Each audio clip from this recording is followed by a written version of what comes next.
government of Dongguan for giving us this great venue for hosting this event. This 2 to 3 day venue, you will have the opportunity to explore our beautiful campus in Songshan Lake, and you will have the opportunity to discuss with the greatest mind in the world. And today, we have abundant resources and applications of smartphone. And also, we have a rich ecosystem available in the market. AI era and 5G era are just around the corner. The two technologies will bring elements to the era.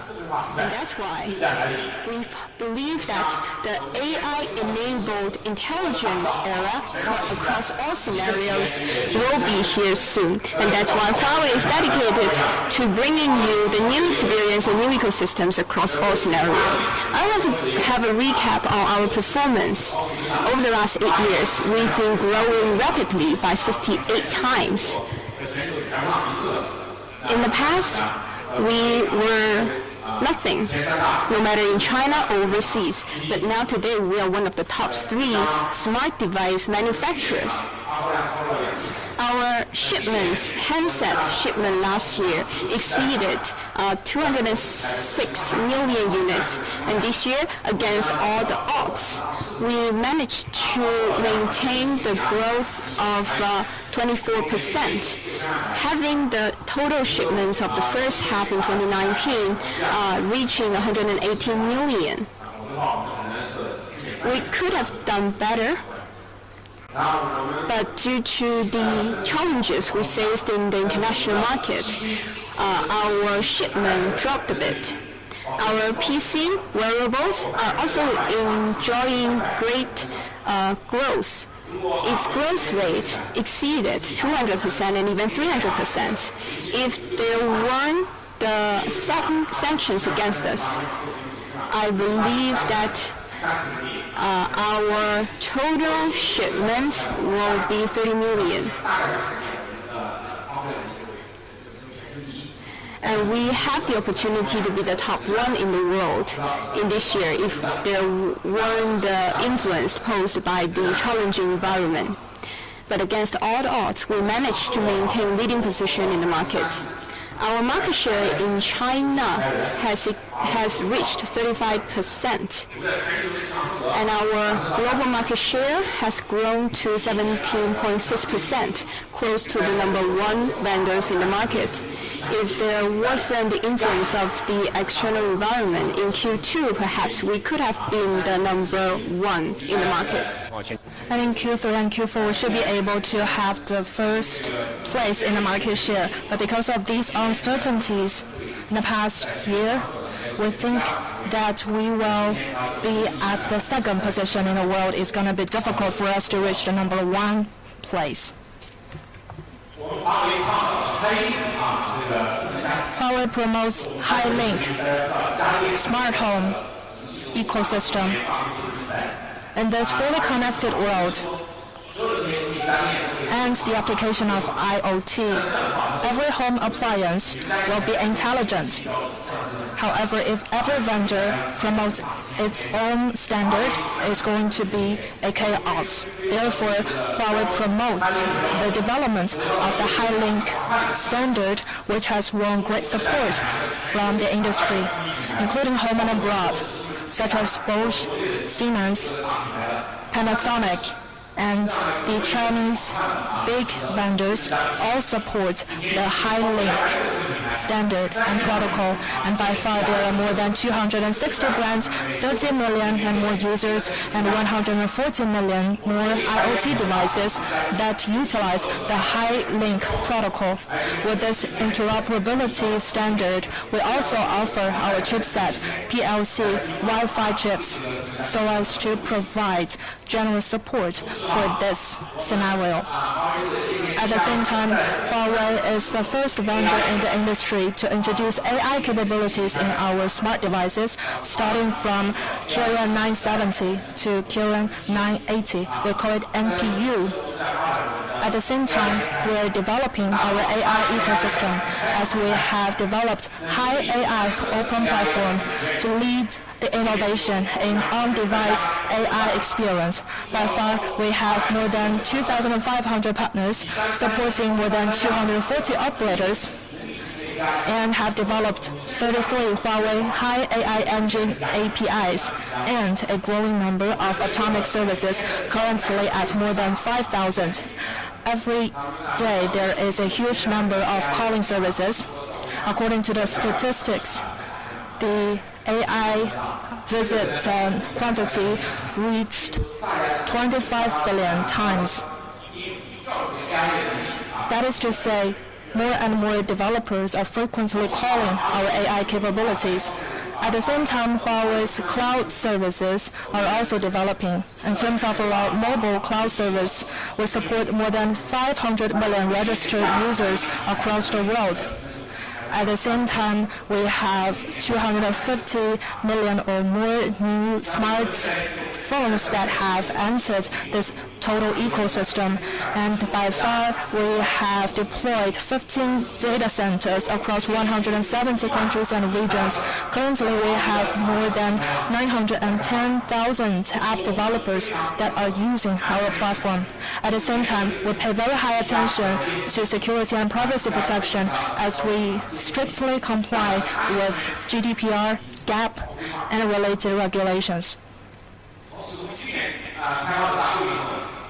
At last year's HTC, we have released the Shining Star program with the aim of encouraging and supporting developers in innovation. By far, we have covered 9 domains, 245 apps, and we have seen 100 billion App Store impressions and also released more than 200 million Shining Star vouchers. In the next 5 to 10 years, Huawei's consumer business has the long-term strategy of the seamless AI life, which is our 5 to 10 year long-term strategy. In order to support this, a core part is the fully connected smart world, and second is the full scenario intelligent experience. The essence is the core driver, our AI capability. At the same time, we have developed 2 ecosystems, one for service and one for hardware. We also have a 3-layered structured products, 1 plus 8 plus N. I will share with you the details about it later on, so that we develop this ecosystem together with our partners.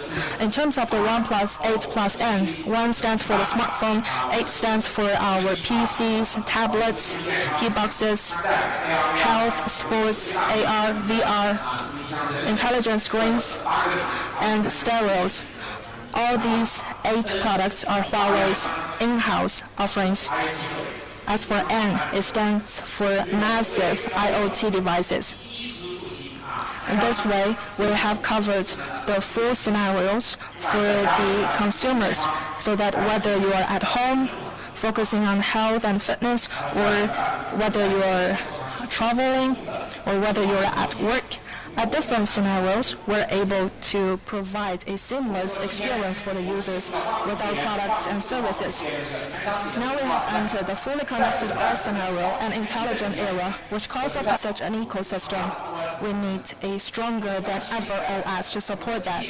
In the PC era, we had Linux, Unix, DOS, Windows, Mac OS. Such operating systems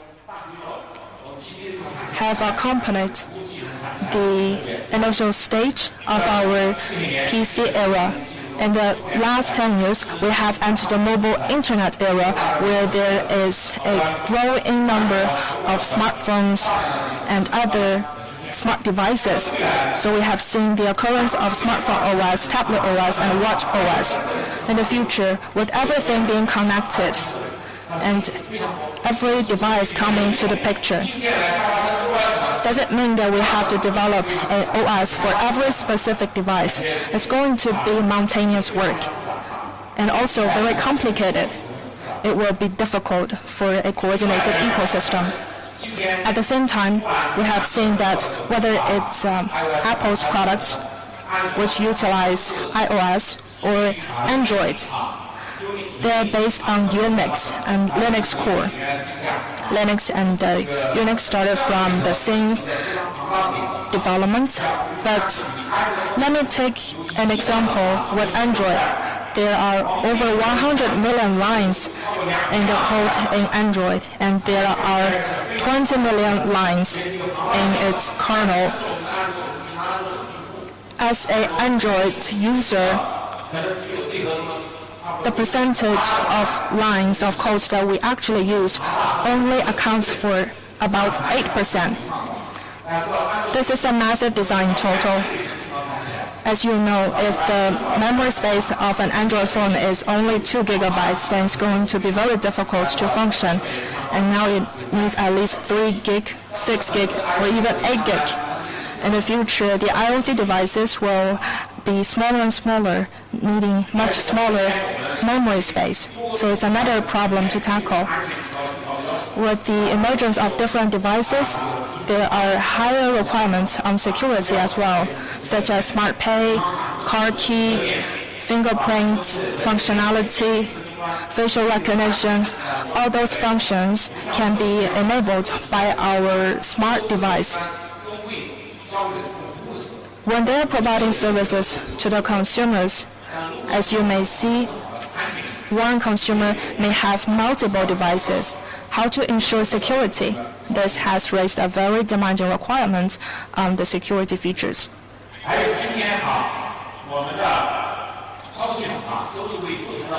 Our OS is separated in different domains. The watch may have its own operating system, the PC has its own operating system, and so is the mobile phone.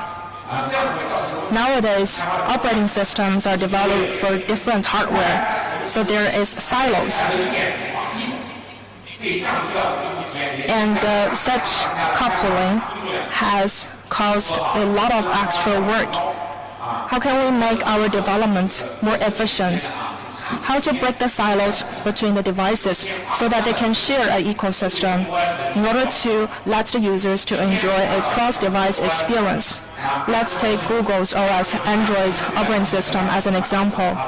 Now it has already given up the tablet OS. In the future, it's going to be Chrome PC, Chrome tablet. For what we have Android Wear, Android IoT, namely Android Things.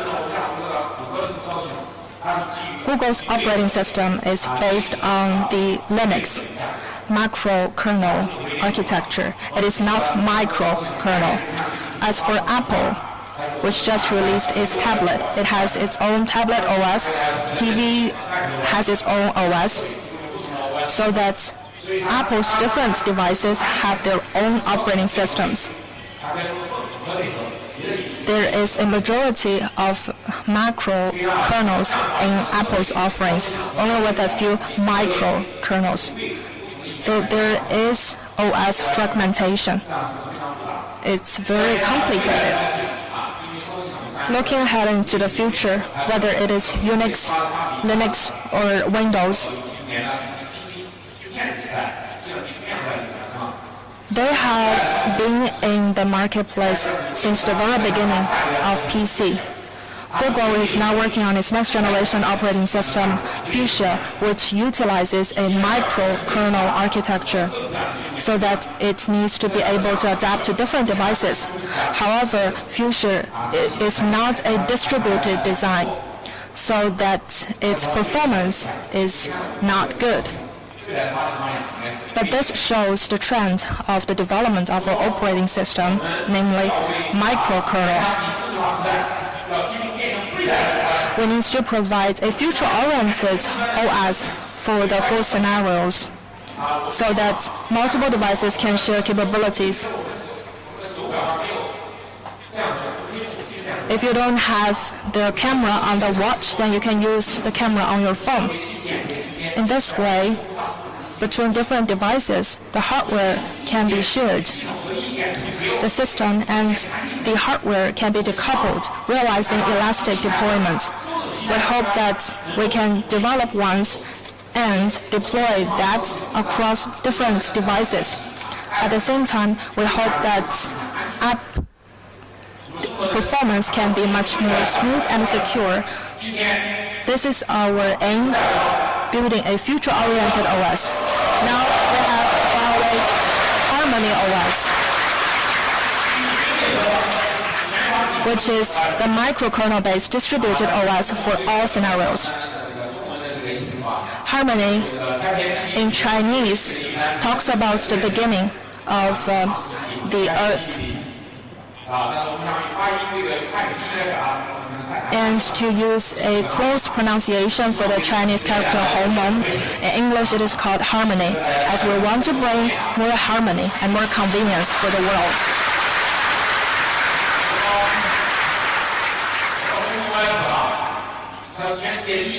HarmonyOS is the world's first microkernel-based distributed OS for all scenarios. As mentioned, Google is also working on its microkernel-based OS, but it is not realized yet. As for the HarmonyOS, it is the distributed OS for all scenarios, as we have the distributed architecture, so that it is born smooth, it has secure kernel, and it can enable shared ecosystem. Let's look at its architecture.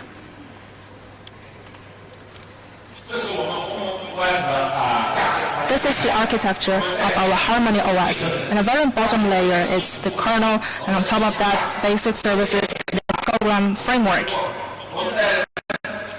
And this way, we can support all kinds of devices, including Huawei Vision, wearable services, head unit services, speaker services, and smartphone services.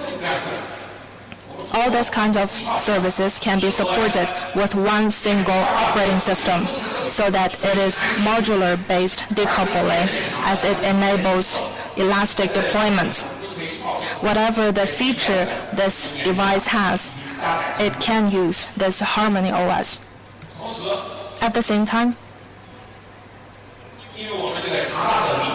because of our strong and flexible all-scenario deployment capability, we're able to realize flexible adaptation so that it can support a wide range of memory space from RAM size to GB level and KB level, so that for one operating system, it can be applied to different devices. In this way, it can provide services and support for the fully connected world. At the same time, we have our distributed architecture, as it is our first ever device OS. In this distributed architecture, we have our soft bus. We have distributed virtual bus, hardware virtualization, distributed data management, and distributed data scheduling. And our virtualized hardware can function as shared resources, and distributed virtual bus can connect multiple devices. No matter it's the camera, speaker, or other devices, even the sensor and computing devices, they now are the hardware resources that is already a pool. So with the virtual bus, the distributed virtual bus, with one account of users, all your devices, their capability can be shared and called by any of your device. Later, my colleague will show you a demonstration showing you how the distributed virtual bus can call the hardware capabilities on different devices. And this is the first, Huawei is the first one to achieve so. Our distributed virtual bus has also introduced the simplified protocol. So you may recognize this protocol stack with 7 layers. From physical layer all the way to the session, presentation, and application layers, there were 7 layers of them. But for the OS, Our distributed virtual bus has simplified the 4 layers in the middle so as to reduce the payload consumed. And by the simplification of the protocol stack, we managed to boost the payload efficiency. The distributed virtual bus manages to reduce the latency, achieve higher throughput, and even if the PLC is as high as 25%, the user experience OS as a that is born smooth. The Linux and Unix OSs today are designing the system in a way that treating all the resources fairly. They are being server load oriented. That means on a highway, the fast running vehicles and the slow running vehicles, or the trucks, lorries, and the bicycles, they can just wander on any of the lanes as they want. In that way, it's difficult to achieve the low latency and the fast and smooth operation of the system. So the HarmonyOS changed the operation. We have designed the passing lane, fast lane, slow lane, and bicycle lane. And we apply the technologies to dynamically analyze and predict the payload so as to precisely allocate the resources according to the demands of different applications, and that's how we can achieve higher efficiency and lower latency.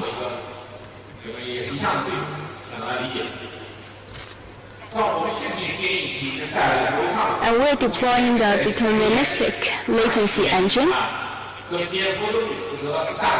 The response latency and the latency fluctuation dropped significantly. So you may be worried about the IPC for a microkernel-based architecture, but you don't need to worry about that. File system network management, among other external kernel services, they are the basic services. If we're applying a monolithic kernel architecture, then all the external kernel services are integrated together. But now in the era of the microkernel, how can we ensure the performance of IPC? HarmonyOS can deliver the best IPC performance. Let's look at the result. Comparing to the QNX, which is used in the T-box in automobile. And we are also comparing with Fuchsia. As you can see, our IPC performance is 3 to 5 times higher than these two offerings. Additionally, another reason we're using the microkernel is to ensure the security of the kernel. We're about to enter the era of the microkernel era. We need to ensure its security. The HarmonyOS microkernel is now commercially deployed on our tablets and handsets, among other smart devices launched after May 20. The microkernel is deployed in the trusted execution environment, so it can better ensure the security of the security critical applications such as payment and biometric authentication. We use the formal verification methods to improve the TEE kernel security. The HarmonyOS we're launching today is using microkernel architecture, and we look forward to seeing more OS using the microkernel architecture in the future. And another highlight of the HarmonyOS is the formal verification method it uses. The formal verification can ensure the security. Comparing to the traditional methods, there are always vulnerabilities in the OS. You can use verification of the functions and scanning of the vulnerability and even simulate the attack to eliminate any risks of security. But there is no 100% assurance to that. However, by deploying the formal verification methods, we can fully verify the code matching design, making sure that the correctness of the system can be verified in a more comprehensive way. The formal verification method has its own catch. That means if we're using traditional program code, you only need one line of code. However, if you use the formal verification methods, you will have to deploy 100 lines of code. And that's why we're using microkernel. With a smaller kernel, you can comprehensively deploy the formal methods of verification. In the past, the formal verification methods is only used in the security critical fields such as aerospace and chipset design. However, today, we are introducing the formal methods to the OS design and development. The microkernel does not have the root privilege.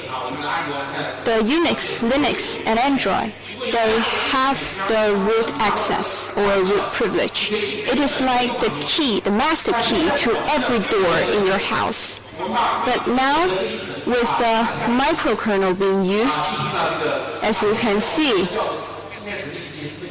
the external services are put outside the kernel, such as the file system management, the memory management. They all have their own locked. And that's how we don't worry about having one master key to open all the doors in your house. And that's why, by eliminating the root privilege, we can ensure the security of the entire system. We have changed the traditional monolithic kernel architecture into two layers, with one layer of microkernel and another layer of the external kernel.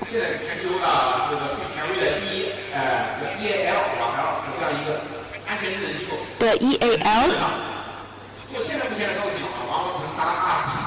has issued us the certification. Our HarmonyOS is possible to get the 5+ level of certification. We believe we are the #1 in the entire world, and we'll be part of the testing. And we are confident that we can be the OS that is getting the certification higher than 5. The HarmonyOS can ensure the security across different scenarios of different devices, and that is all enabled by the microkernel architecture. Today, we have the HarmonyOS architecture as shown here. So we still keep the Linux kernel and the Unix kernel, as well as other Android applications. We also keep the Light OS here as part of the kernel. And on top of the kernel, we have the distributed virtual bus and framework, program framework, etc., so as to be more compatible with more applications. We are also deploying our compiler and multi-device IDE to support the performance of HarmonyOS. But in the future, we hope that we can replace the Linux kernel, Light OS kernel, with our microkernel of HarmonyOS.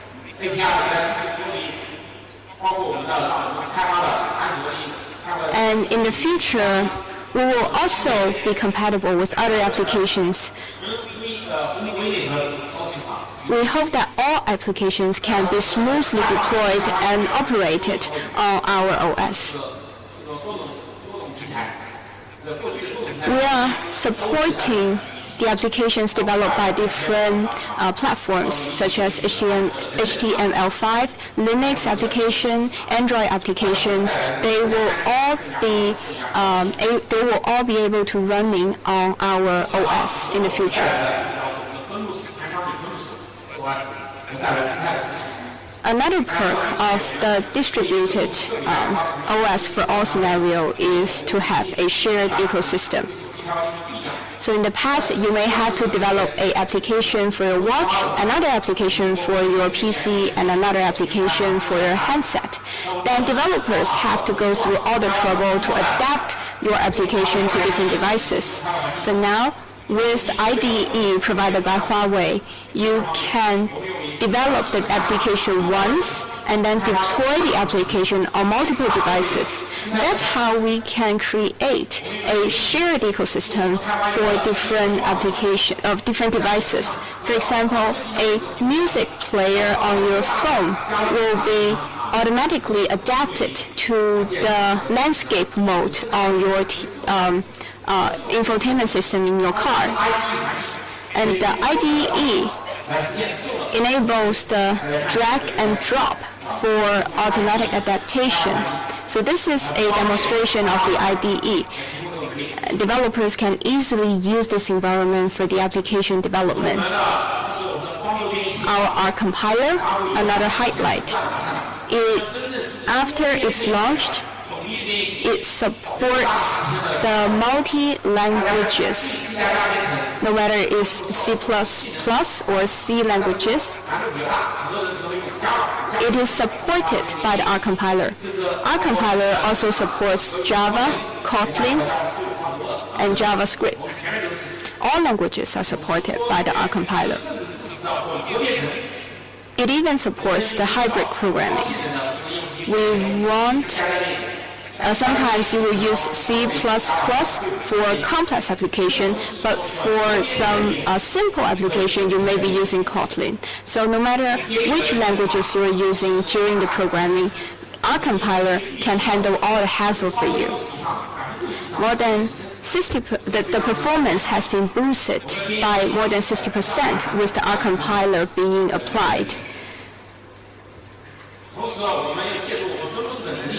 Our distributed capability is providing a kit to support the application development across different devices. With our kit, we are able to easily develop applications for different devices. In the past, none of the OS could support it. But with our kit, today, you can easily develop the applications for different devices. This is the history and roadmap of HarmonyOS. We started 2 years ago, first working on the kernel, where we first used TEE from the smart device. Well, starting from this year, the HarmonyOS is applied to more devices, and the first product will be the product that we will release tomorrow from Honor. As for the HarmonyOS microkernel, it will release its 2.0 version next year and 3.0 version the year after next. So we will fully improve both the internal part and external part so as to enhance the capabilities. The HarmonyOS can be applied to different devices, including our smartphones, PCs, tablets, watches, and head units.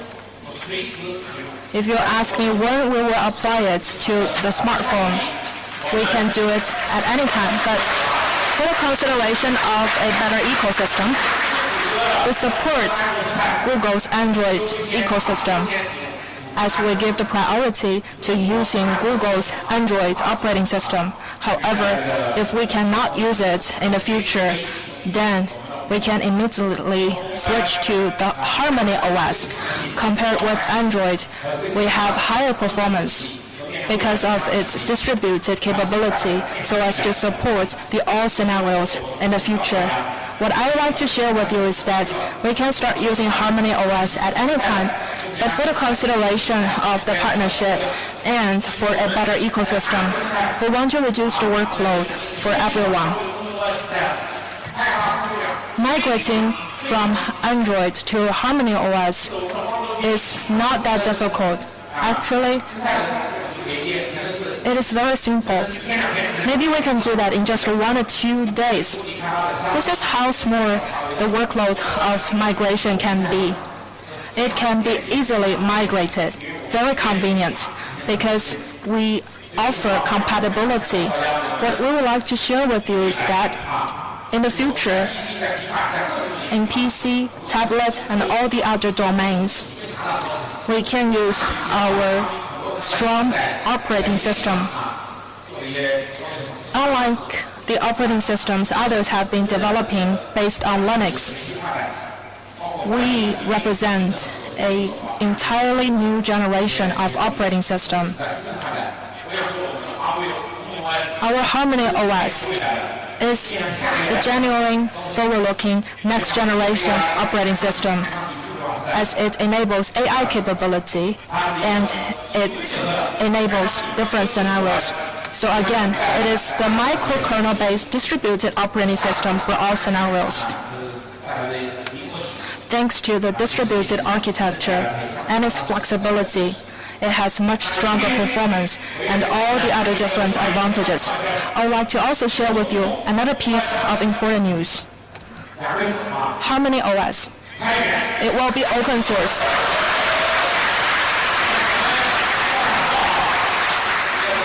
We want to build a global operating system so that it will not be used by Huawei alone. Instead, making it open source can also introduce the other parties so that together we can jointly build the next generation leading operating system. Thank you very much. Thank you. Thank you for attending HTC. We hope that together we can build a stronger HarmonyOS and a better ecosystem. Thank you very much. 请让我们欢迎华为消费者业务软件总裁王成禄先生。Ladies and gentlemen.